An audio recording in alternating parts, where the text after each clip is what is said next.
Hello. So welcome to Digipal Place. I just doing a quick little thing here where I want to show off the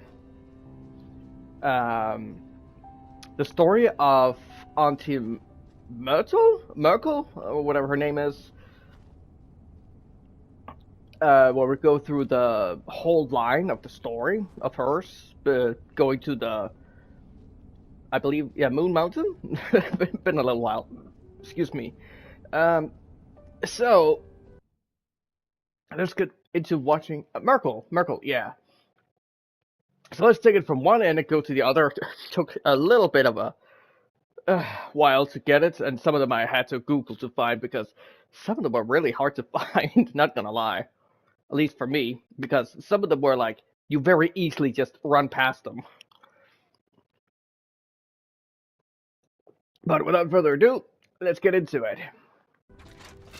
I'm not gonna be talking a lot as I'm gonna be eating. She came back one day from a long while of rock-picking under the gnarly trees. Usually the Murkle had been fond of fall and the refreshing cool of winter, but this time it had been much too long for her taste. Even the sun seemed tired, and she had all the rocks she needed, so she decided to treat herself to a long nap.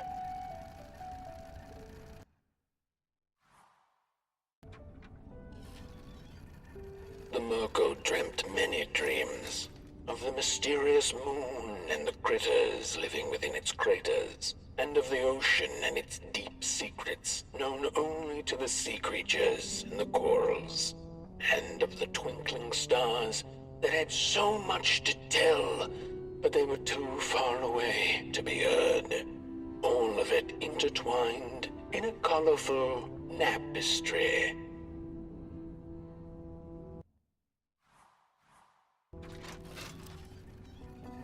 And so she woke with a yawn, so big it could have devoured the sun. She had slept for just about a decade.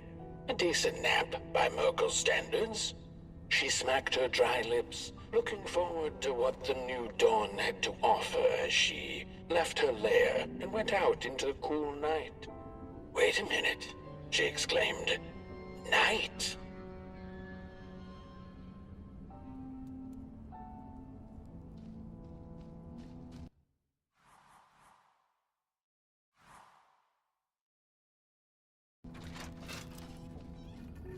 And so she woke with a yawn, so big.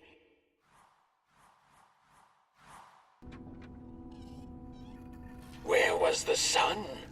Where its warm rays should have been there was only the vast night sky, not a star on its face. Well, the Murkle mumbled softly to herself, winter was late, so now the sun must be late too. Proud over her sound logic, she went back to her lair to take a complimentary nap.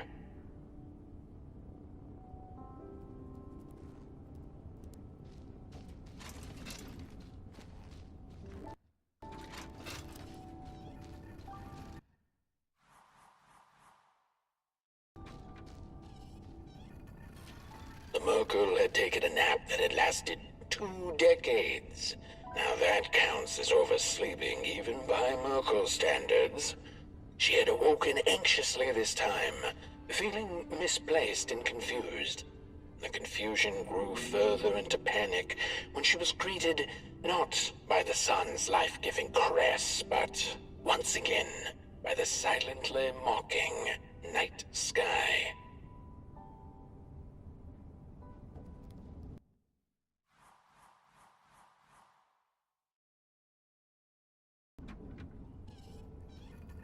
There was one star.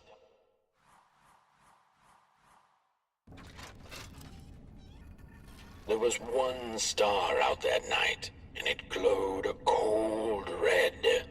"Who took the sun away?" the Murkle asked it. But it was too distant, so she could not hear its reply if it had one.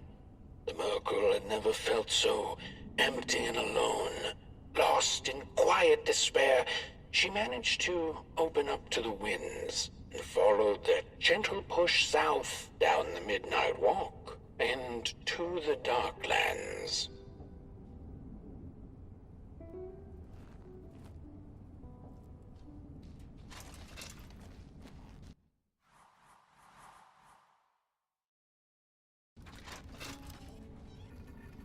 Along the walk, she met the old soul fisher with whom she'd shared many a teacup in her days.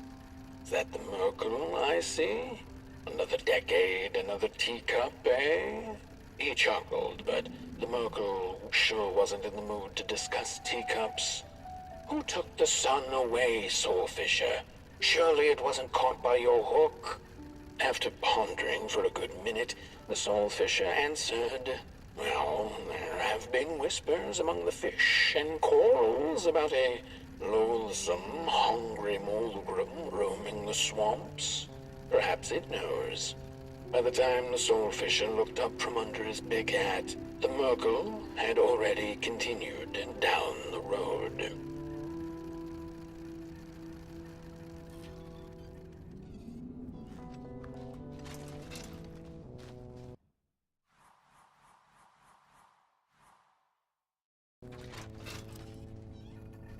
After a long while of following oversized snail-like tracks in the mud, trudging deeper and deeper into the mushroom-ridden swamps, the Murkle heard a harrowing howl.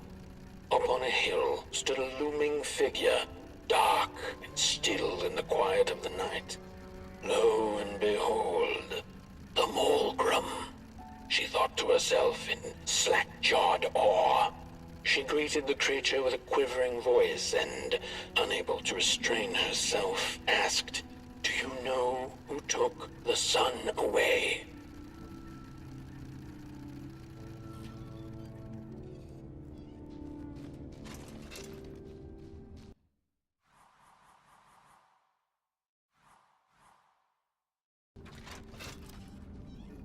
Talking to monsters had never been any Murkle's forte, but this meeting proved spectacularly disastrous.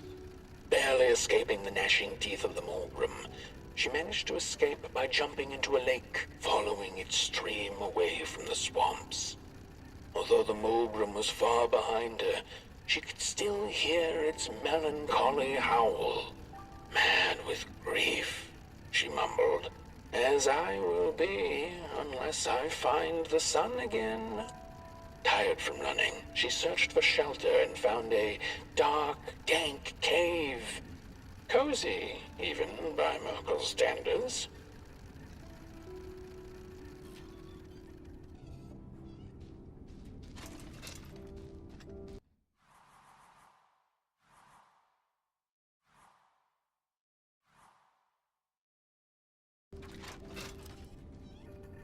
The wind blew cold in the cave, its whispers strangely soothing to the Murkle. As it turned out, the whispering belonged to a pack of starving crawlers who had begun circling her, their language known only to the dark itself.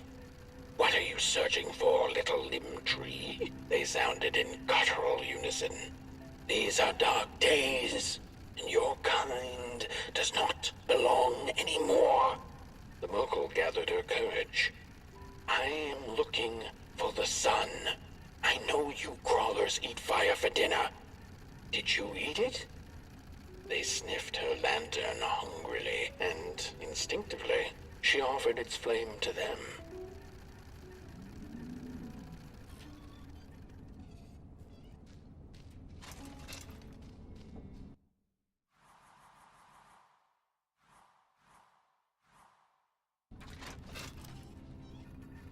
The crawlers cackled like mad chickens. "Keep your fire clailing. Take it to the dark itself. Mayhaps there you shall find answers." Before the poor little Murkle could shriek, the crawlers had gone with the wind. Knowing not where to find the dark itself, well, everything looked pretty dark to her.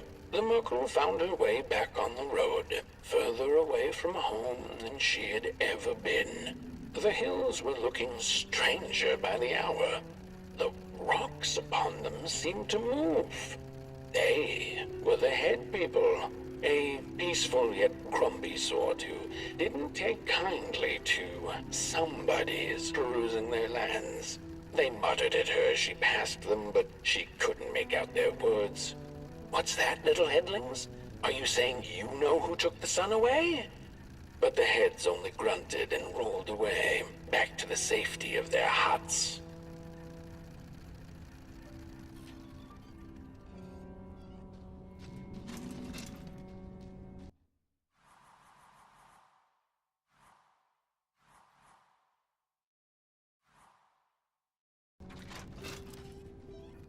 The road went on, and the shadows grew all around her. Was this the dark itself? Not sure whether she was alone, she asked out loud, "Does anyone out here know who took the sun away?" By the side of the road lay 3 peculiar faceless and person-sized dolls wrapped in muddy bandages. A stone's throw away lay some strange masks. The Murkle followed her instincts and put the masks back on. And the dolls did come to life. They began to dance a haunting dance around her, and before she knew it, she was dancing too. When it was all over, their masks fell off and they went back to lifelessness. The Murkle silently thanked the dolls for the dance and went on her way, deeper into absolute darkness.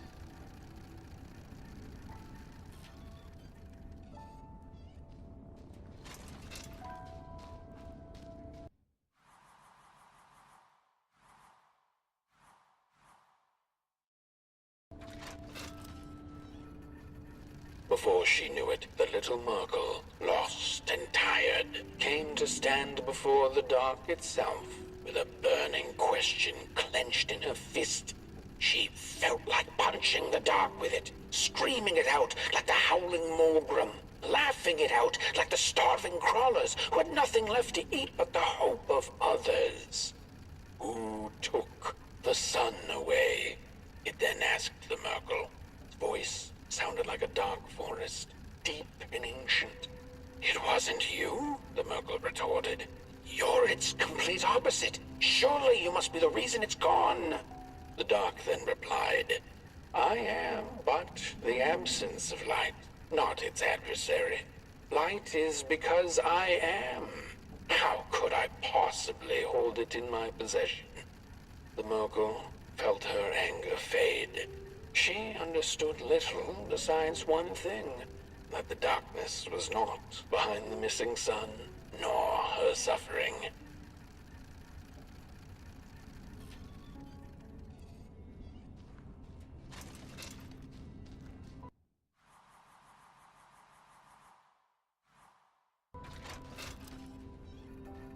Had her journey been for naught?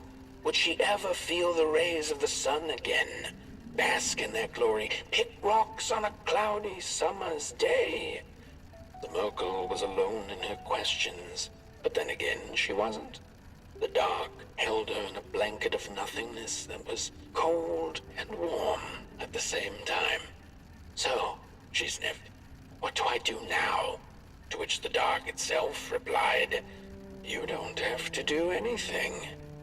She took an hour's nap then and there, the blink of an eye by Murkle standards, and then she began the journey back home, which seemed much shorter now than it had before.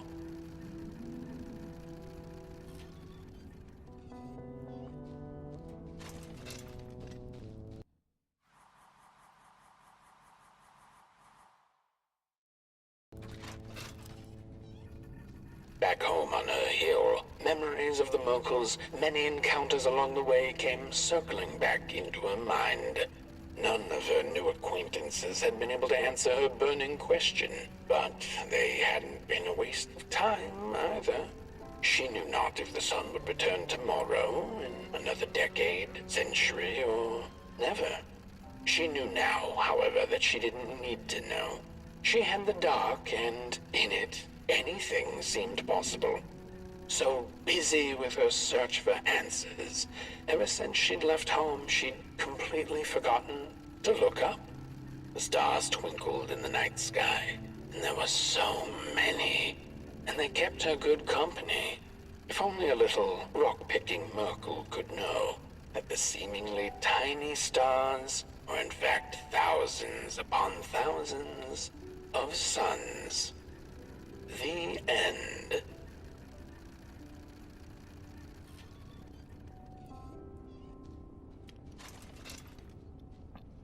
Huh. Excuse me. Having things in my throat right now from eating and drinking at the same time. So that was really cool. I mean, that kind of felt like a kid's picture story from back when I was a kid. No, of course, with less colors than I'm used to. But that was really nice, and also interesting to see the darkness itself, where you constantly see it as. Personally, I also mistook it as it's supposed to be shown as a bad entity or something, like something that wants to take over everything, but it itself is curious about what happened to the sun. Asking the one who actually seeks the sun in desperation as if their life depended on it. It was actually very, very well made, as simple as it is. I very much like the whole thing of, like, how the story progressed slowly, like, kind of each character got their own little section of the story, though I expected it to be more, like, instead of once in a while being a lead up to meeting them, the different creatures and species and such, it just, you know, would just directly go to the next one. So there was also a little bit of filler, so to speak, so it's not just like, oh, we're just gonna go from here to here, as if everything is a short travel. So once in a while, it actually feels like it took a while for Auntie Murkle to reach the different places. I like that a lot. It was a very nice progress in story. Also, yeah, as I said, actually the darkness showing some sort of like care and kindness to Lady Murkle, and not being like grumpy with her, being aggressive with her. It was just like being rational. It's actually just a entity that exists. Feels like it's full of wisdom and such. So that was actually quite interesting, I personally think. So I'm gonna cut the recording here, and I'm gonna jump directly, or start up the recording again, when I reach the ending, where we can see get the choice of if Potboy Potter needs to sacrifice himself to reignite the sun, or to just let him stay alive and live together with the burned one. So, see you in a little bit. Bye. Alright. So we're back here again.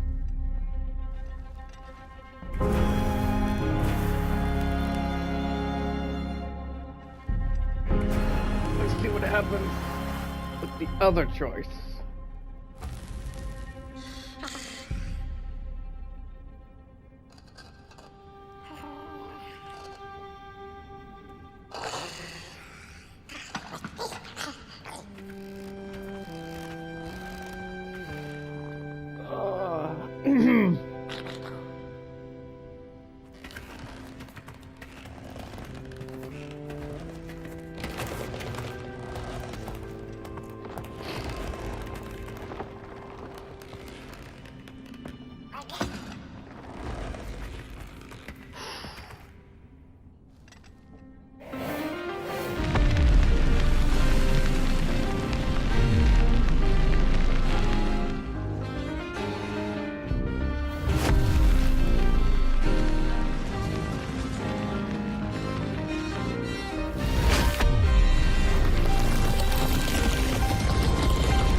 stop.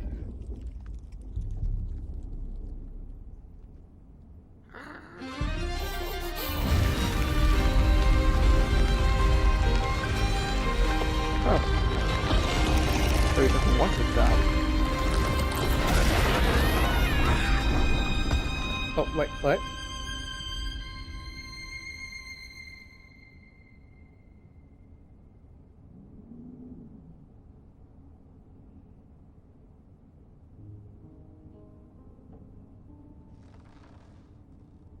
Oh, so they both survive.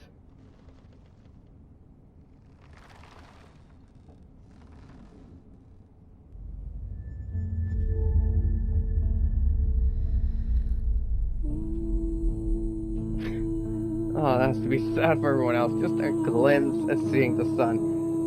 And then it goes again.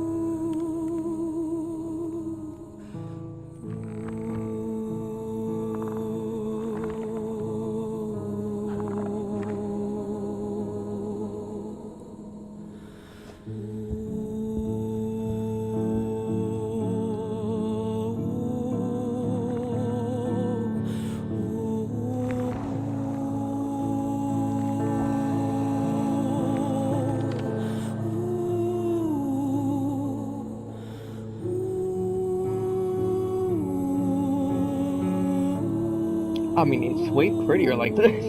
I gotta admit.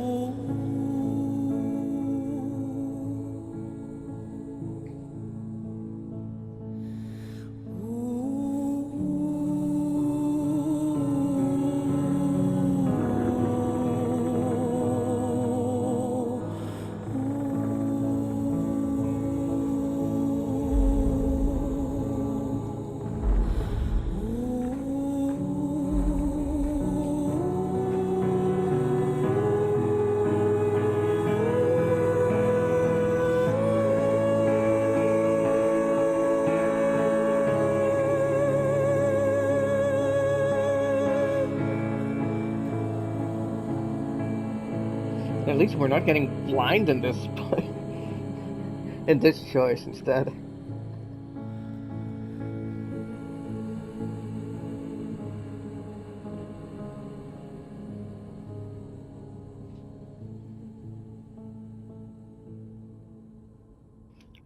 Oh? Extra stuff afterwards. Yeah, so nothing really changed if you don't let the sun return. Well, except for the crawlers and the other night creatures and such. They get to roam around as normal, but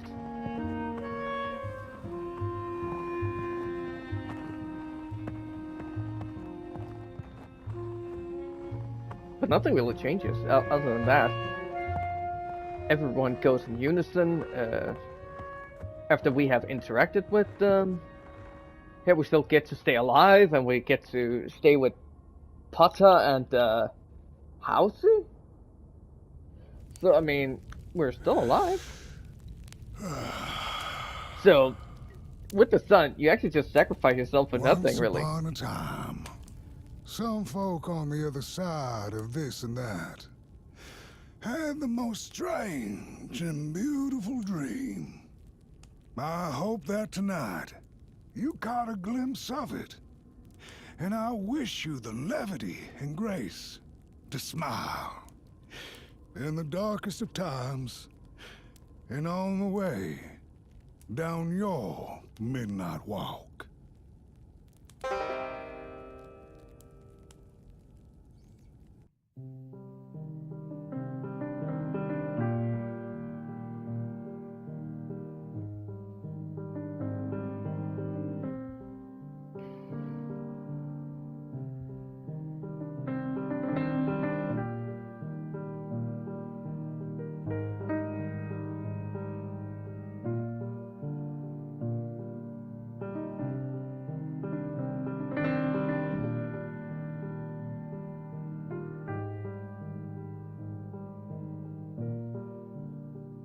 In those 2 weeks I haven't played this game, I completely forgot again how beautiful the music in this game is. The piano is freaking beautiful.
Huh. Music still sounds kind of loud, but whatever. I'll just try and speak louder. So, I mean, wasn't that much of a difference, but at the same time also like has a little bit of a, I don't know, poetic, but like interesting look on the whole thing with like sometimes there's like something that changes the cycle that we're used to. And it doesn't necessarily mean that it's gonna change things for the worse. As you can see, like some of the inhabitants talk about, oh, we need the sun back. It is some talk about it's the prophecy that the sun comes back, but in reality, the fact that the sun isn't there doesn't really change that much. I mean, of course, it changes the whole thing of like with the, as I said, the night creatures like the crawlers, those with the shutters for faces or whatever.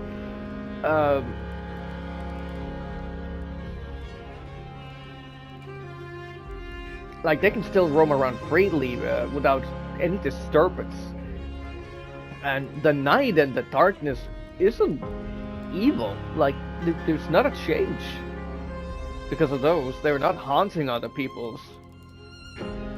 All other peoples are freaking out because of the darkness because they're afraid or because they need to seek something now that the sun is gone. So some go with the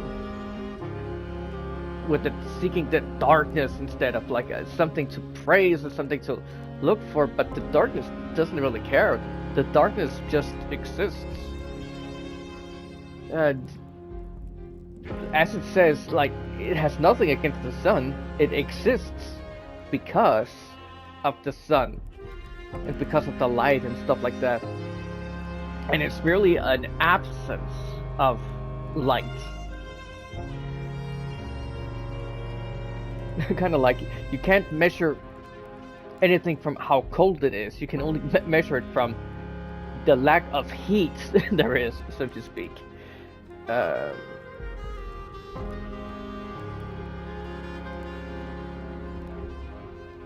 So yeah, it's a kind of like thought-provoking ending from the fact that when you choose not to sacrifice the gang to bring back the sun. But at the same time, if you do sacrifice yourself to the sun the first time around, afterwards you're gonna be like, wait, so we sacrificed the sun for nothing?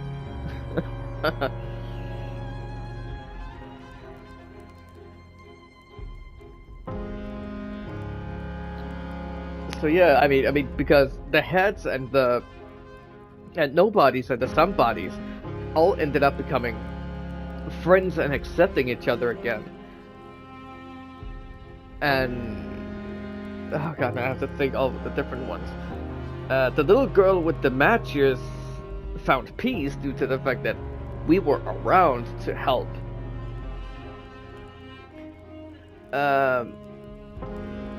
The father and the daughter accepted their differences, and like the father found the crafter found like a meaning to continue again due to the spark in the heart. Potboy and the burned one helped bring back to life. Well, mostly Potboy. And now I need to find the right words there.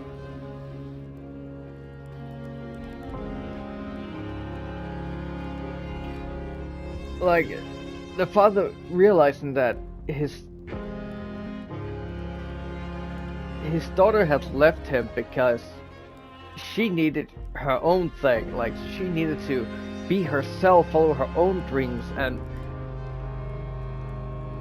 with the help of the spark in his heart, he the reignition caused him to come to terms with it and accepting it, but at the same time also figuring out that he can't stay stuck in the past of his daughter leaving him, and understanding why she left, which you also see there at the ending where they're like maybe the father has a little bit against the fact that she left, but I don't believe the fact he hates her.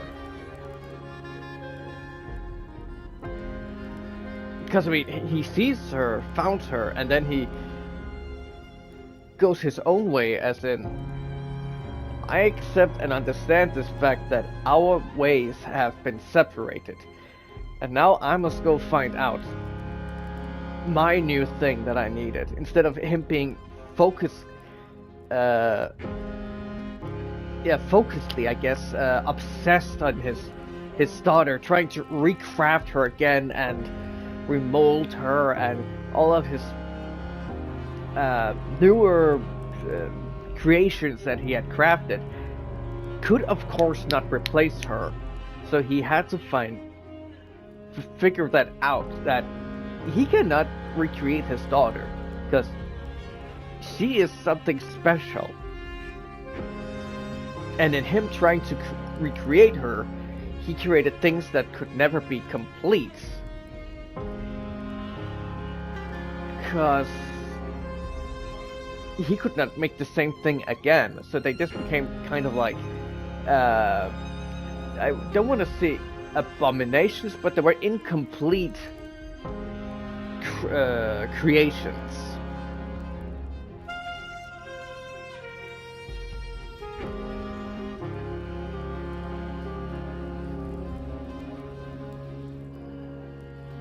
And Auntie Murkle, she was fine with the sun being gone, which she had been hunting from the beginning, seeking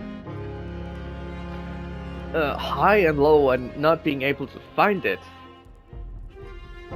When she reached the deepest, darkest part of the world. Very poetic, I gotta say. And then she just like realizes, well, just because the sun is gone doesn't mean that's the end of everything.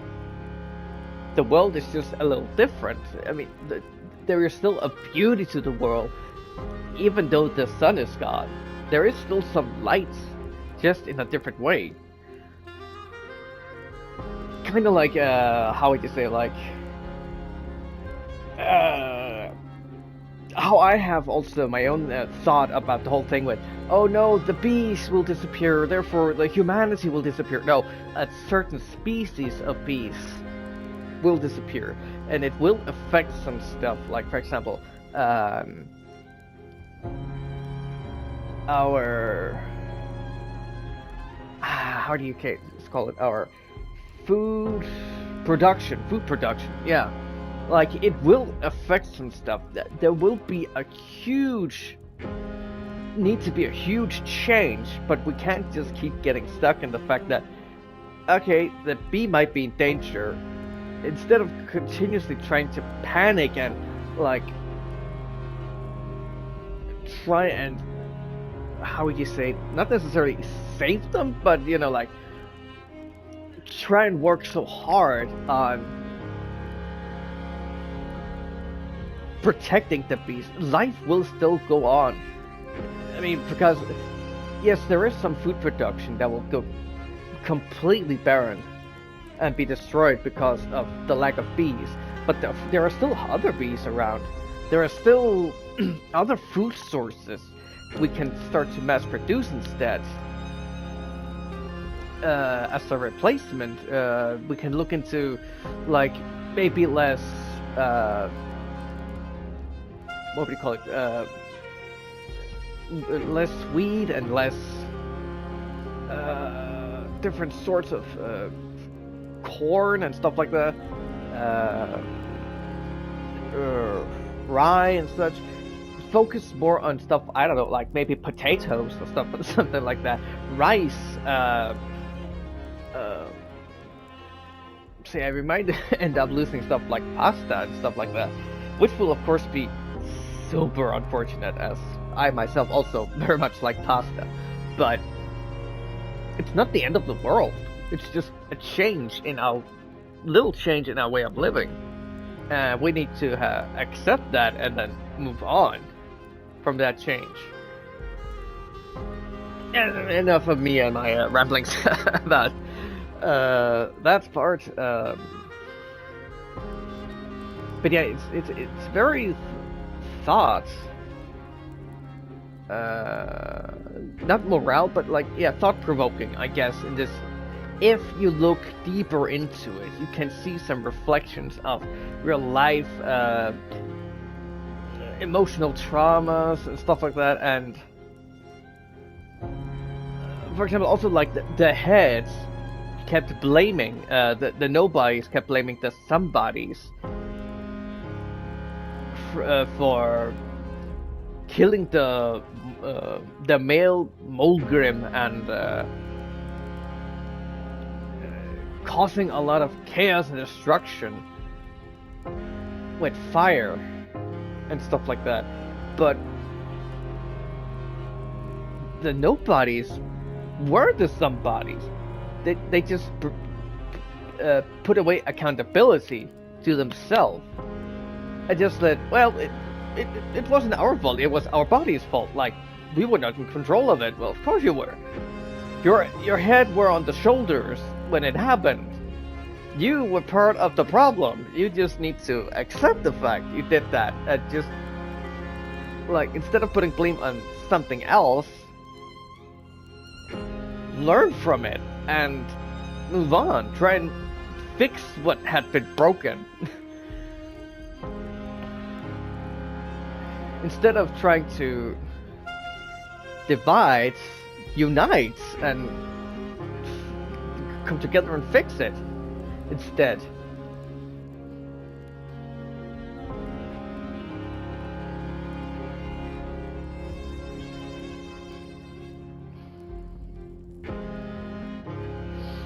But yeah, that's enough of my rambling and stuff like that. It's just a little bit of analyzing and thinking and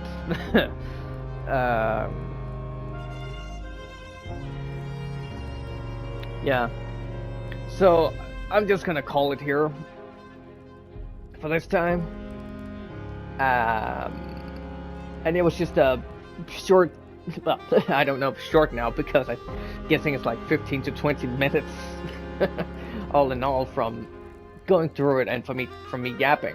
But just wanted to show off the second choice and also the whole movie reel of Auntie Murkle and her travels and getting a little bit more of a background story around the whole world, which was really nice. I mean, it's nothing like that different, but it was interesting to see like the crawlers having a personality and not just absolutely demolish her as soon as they saw her. They actually interacted with her and talked with her. And also her going the same travel as the gang here did with the Burned One and the Potboy and Housey. And also the Potboy being all vulnerable and sad and depressed when it accidentally set Housey on fire, that it found some sort of comfort in Auntie Murkle and her like showing like a wider and sharing some wisdom with him, comforted him, helped distracting him a little bit from his trauma, from what has just happened, his grief, and eventually helped him move on. So, yep, a really great story. I think I'm still giving the same score as last time, which I think was 9.5, if I remember correctly, or a little bit higher than that. 9.8, not certain. But yeah, this game absolutely still is amazing to this point, and even still in flat screen format. But I will still say VR has way more of a feel to it when you yourself are immersed in the story, body-wise, and interacting with it instead of just using a controller. So if you're to play the game and you are uncomfortable with VR, that's fine. Play it the way you want it. And if you just only enjoy, you know, watching someone else play it in VR version because you yourself can handle VR version, it's still an amazing experience. But if I were to recommend, I would say please give it a go in VR, as it is a full experience, if you ask me, in VR. So yeah, I'm gonna call here, so I'm gonna go back to finishing up eating properly, and also some other off-screen stuff, or off-stream stuff. So yeah, thank you for watching, take care, and see you next video on live stream. Bye!